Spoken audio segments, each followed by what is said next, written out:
Good evening. Welcome to California Today. I'm Ling Zhang. Here is a preview of some of today's stories. Governor Newsom and President Biden made a visit to communities impacted by winter storms. The visit included an aerial tour on Marine One of the hardest hit coastal towns. With a long-running drought, many Californians are not thinking about flood insurance. Study shows only 2% of the homes and buildings in the state are insured against floods. President Joe Biden returned to the White House Thursday night after touring California's storm-damaged areas on Thursday. The storm killed at least 20 people and caused destruction across 41 out of the state's 48 counties. The president, accompanied by Governor Gavin Newsom and other state and local officials, visited the storm-damaged Capitola Pier in Santa Cruz County. He met with business owners and affected residents. Biden also met with first responders and delivered remarks on supporting the state's recovery at nearby Calif State Park. Yesterday, I directed the federal government that will cover 100% of the cost of removing debris and emergency measures like sheltering evacuees and paying overtime for first responders for the next 60 days. More than 500 FEMA and other federal personnel have been deployed to California to support the emergency response operations. Biden has already approved a major disaster declaration for the state, freeing up additional federal resources for recovery efforts. FEMA positions supplies for 100,000 meals, 100,000 liters of water, 20,000 blankets, 10,000 cots for shelters, and will be disaster recovery centers in every impacted area, including Santa Cruz and Merced, where survivors can apply for assistance and if their homes or their small businesses have been damaged. That's already underway. According to the National Weather Service's Weather Prediction Center, the entire state of California averaged 11.47 inches of rain and snow between December 26th to January 17th. There were reports of up to 15 feet of snow falling in the highest elevations of the Sierra Nevada. California gets much of its rain and snow in the winter from atmospheric rivers. There have been 9 of them since late December. Since Christmas, continuous rain and snow blanketed the state. The storms brought flooding and destruction, but also some much-needed drought relief. Snowpack levels have reached an average of 250% above normal levels.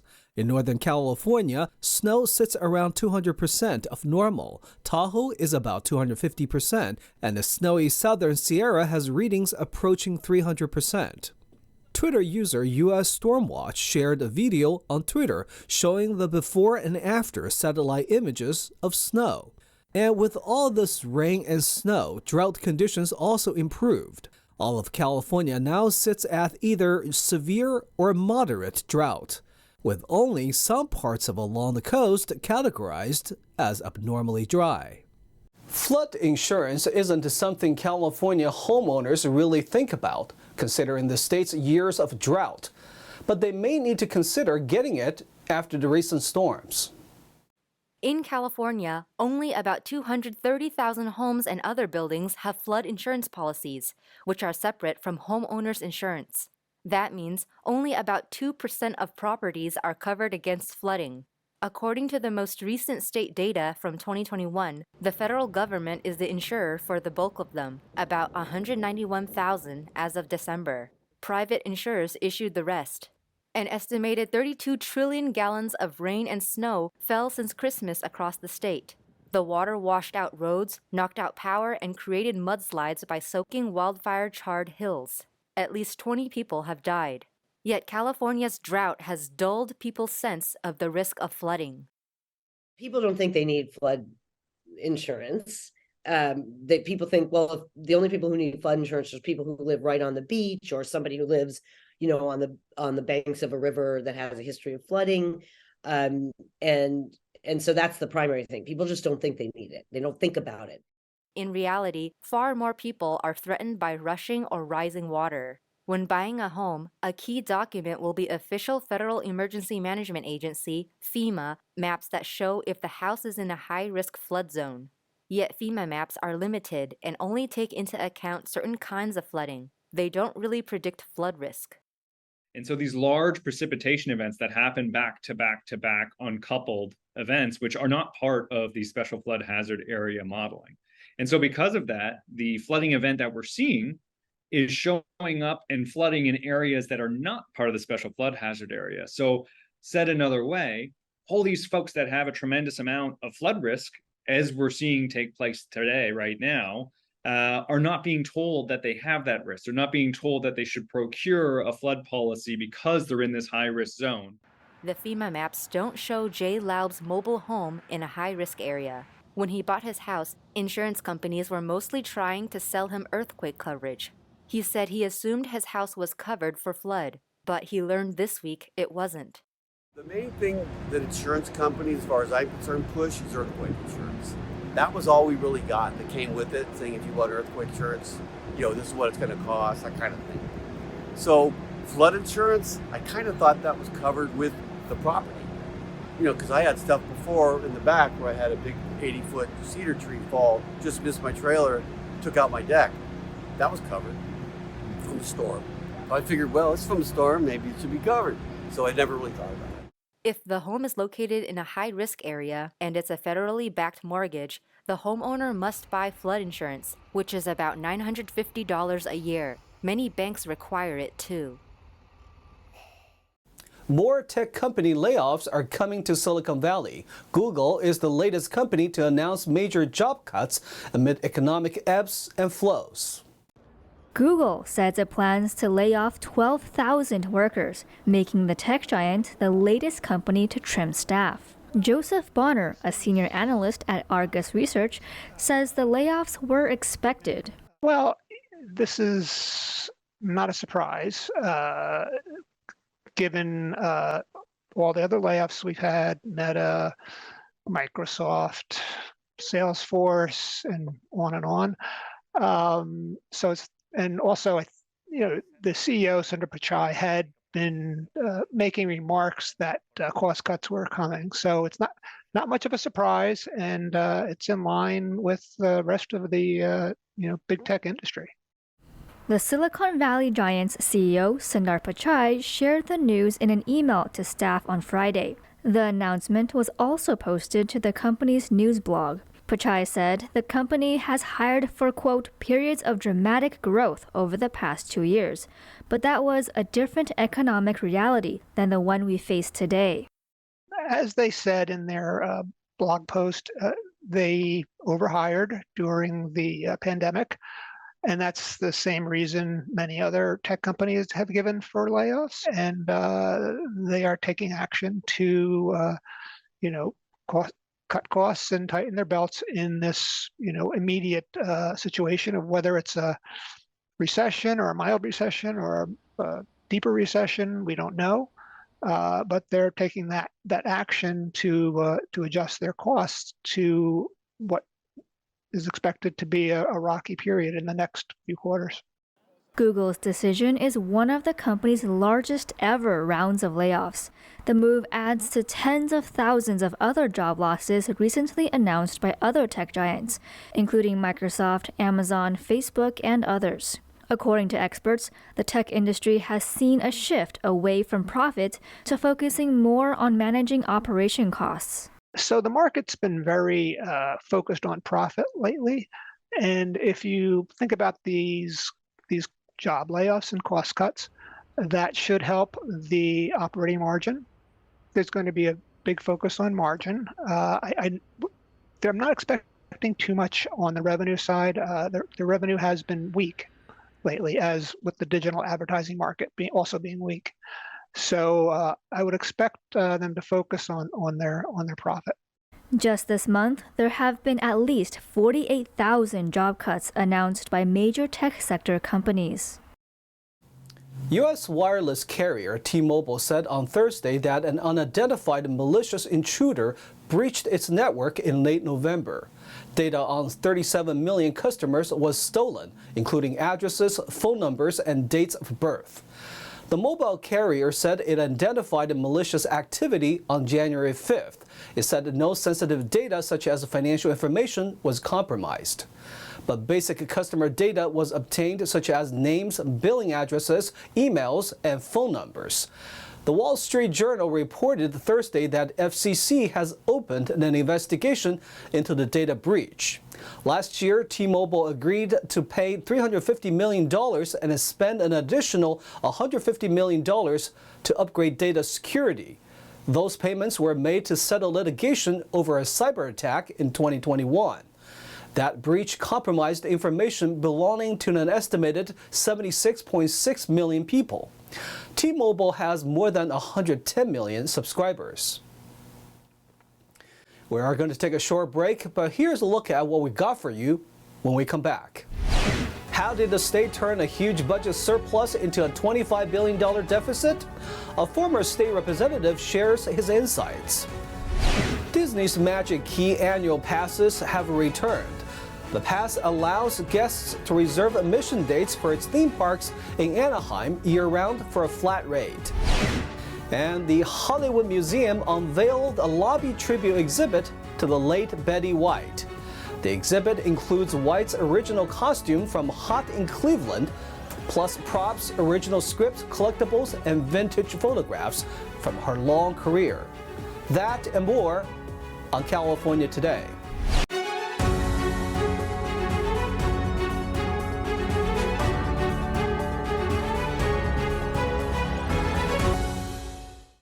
Welcome back to California Today. I'm your host, Liang Zhang. California could be looking at a $25 billion budget deficit in the coming fiscal year. How can the state be having a deficit when it had a huge surplus only a year ago? Let's hear more from a former state representative. Earlier in January, Governor Gavin Newsom said the state may be heading towards a $25 billion budget deficit after years of surpluses. California insider CMAC Karami hears why from Scott Baugh, a former California state representative and Assembly Republican leader. And in the last 2 years, because of the COVID stimulus largely, we've had these budget surpluses. And what happens is you get a little exuberant and you start spending money, and some of them are one-time projects. And since it was one-time money, 100% should have been one-time projects. But it wasn't 100%. You know, they increased education spending, and these are permanent increases. And so when your budget revenue drops off a little bit, either because of the economy dropping off or because COVID relief is not there anymore, you end up with a big deficit. Although it seems like those with common sense would have foreseen this, Baugh says politics do not, as there is a tendency to spend, and the more moderate voices get drowned out. 25 years ago, you used to have something called the Big Five. It would be the Speaker, the Republican leader in the House, and then it would be the Pro Tem and the Republican leader in the Senate. They would get together with the governor, so that's the Big Five, and they would negotiate all the provisions. And you know, one caucus would have a focus on transportation, one on education, but they would negotiate these provisions down and they would come to a resolution. The Big Five doesn't even meet anymore. Right now, you have bureaucrats that are basically, they've been there for 20, 30 years. They write the budget, it comes out, and the governor gives his blessing to it, and it gets presented as a fait accompli, it gets voted. He says there's very little discussion or negotiation on the merits of any particular provision. Baugh foresees an increasing budget deficit. Plus the inflationary prices, everything costs more, and so even delivering government services costs more, and so you'll have an increased budget deficit because of that. So it wouldn't surprise me that this budget deficit, depending on a recession, would get to $50 to $100 billion.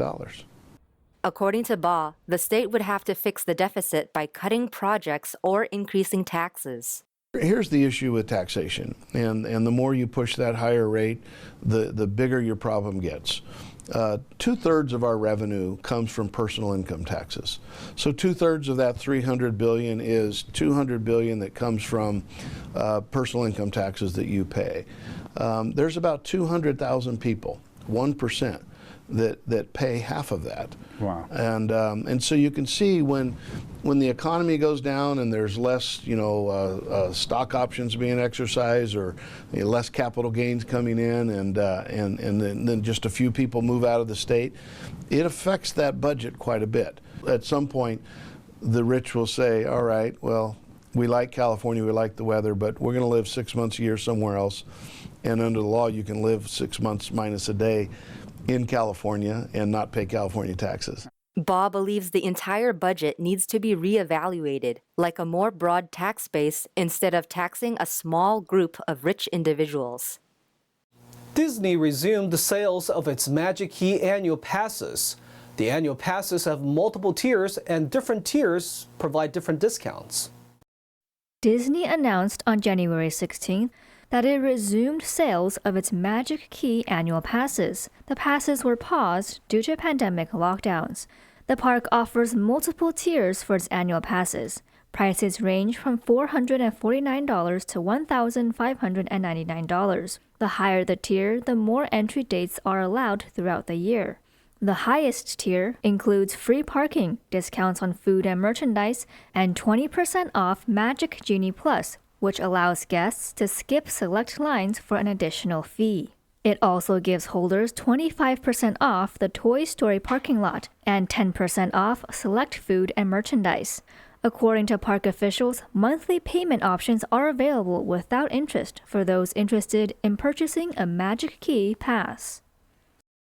The First Lady of Television, Miss Betty White, was remembered Thursday night at the Hollywood Museum. The event celebrated what would have been White's 101st birthday, which would have been on January 17th. NTD's Jackie Rios spoke to Hollywood actors at the celebration to hear more about the TV icon's legacy. The Hollywood Museum is unveiling a lobby tribute exhibit to the legend Betty White. She was an iconic Hollywood star that was easily recognizable on TV with a career spanning over 70 years. To remember this TV legend, the Hollywood Museum celebrated what would have been Betty's 101st birthday on Thursday night. The exhibit includes original props, scripts, collectibles, and vintage photographs from her career. It also showcases her favorite costume from the sitcom Hot in Cleveland. Celebrities from all genres came to pay their respect for what the Hollywood Museum describes as the First Lady of Television. First of all, that she was a hell of a good singer. I don't think anybody realized that. She did musicals, so that's one little tidbit about her. Another tidbit is that she was married 3 times. She had 2 husbands preceding Alan Ludden, but they were very short term when she was very young. Actors who were lucky enough to work with Betty remember her as being down to earth. It was awesome. She was so wonderful to work with. She was a star, you know, and she lasted a lifetime. Who does that? Her smile, her love of hot dogs,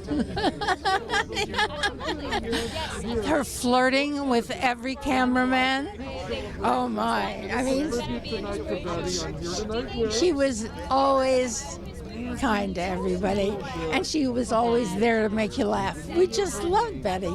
Betty White's TV career never stalled. She was a woman that always kept on working, from daytime talk shows to game shows and movies. Most remember her from shows like Life with Elizabeth, to The Golden Girls, Hot in Cleveland, and The Mary Tyler Moore Show. She also made appearances on shows like Boston Legal and The Bold and the Beautiful, just to name a few. My favorite was Mary Tyler Moore. I mean, she was great on The Golden Girls. She was great in everything she did. There's so many shows that she did, and she was so incredible. I mean, she was so talented and kind and giving, and she gave back. I think everyone knows that how partial she was to animals. The Hollywood Museum houses exhibits in film, cable TV, and even beyond Hollywood's favorites. It features an extensive collection of Hollywood memorabilia, including costumes, props, scripts, photographs, posters, the list goes on. Attendees say it is the perfect place for an American Hollywood legend, such as Betty White, to be remembered. Jackie Rios, NTD News Hollywood.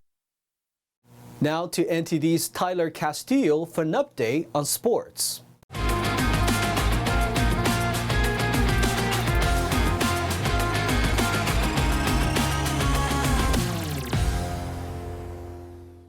I'm Tyler Castillo, taking you through the California Today Sports Roundup. Golden State Warriors visited the White House on Tuesday, celebrating their 4th championship title in 8 seasons. The Warriors overcame the Boston Celtics 4-2 in the NBA Finals last year, cementing their legacy as one of basketball's all-time greatest dynasties, after hoisting the trophy in 2015, 2017, and 2018. The Warriors' title win in June capped a remarkable turnaround for the franchise after the previous 2 seasons had ended in disappointment. This is the first time the team visited the White House since 2016. Speaking of last year's finals, Jason Tatum had a game-high 34 points and grabbed 19 rebounds to help the Boston Celtics defeat the visiting Golden State Warriors in overtime Thursday night. Al Horford added 20 points and 10 rebounds for Boston, which outscored Golden State 15-12 in overtime to extend its winning streak to 8 games. Steph Curry had 29 points and 7 assists for Golden State. Klay Thompson and Jordan Poole each tossed in 24 points, and Andrew Wiggins scored 20 for the Warriors, who received 11 points, 13 rebounds, and 9 assists from Draymond Green. Brown returned to action for Boston and made a three-pointer that tied the game at 106 with 18 seconds left in regulation. The game went to overtime after Curry missed a three-pointer with 1 second on the clock, and following a timeout, Brown's three-point attempt at the buzzer was off the mark. Celtics 121, Warriors 118. Tyler Seguin had 2 goals and an assist for visiting Dallas in a win against Los Angeles. Scott Wedgwood made 34 saves to record his first shutout of the season for the Stars, who came off from a 5-3 loss to the San Jose Sharks. Dallas' Jason Robertson had a goal and an assist, and Esa Lindell also scored. Kings goalie Phoenix Copley made 13 saves on 17 shots before he was replaced with Jonathan Quick. Quick stopped all 7 shots for Los Angeles, which lost its 2nd game in a row. Stars 4, Kings 0.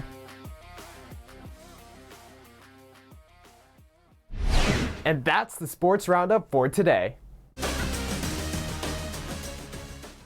That's all we've got for you tonight. We'd like you to join us again on California Today every weekday at 8:30 p.m. Make sure to check out our broadcasts on our California Today webpage. You can find it at ntd.com/California-today. You can also find all of our top latest clips there, ready to share with friends and family. Send us a message on Twitter, Facebook, or Instagram, or through our email, california.today@ntd.com. I'm Liang Zhang. Have a nice weekend.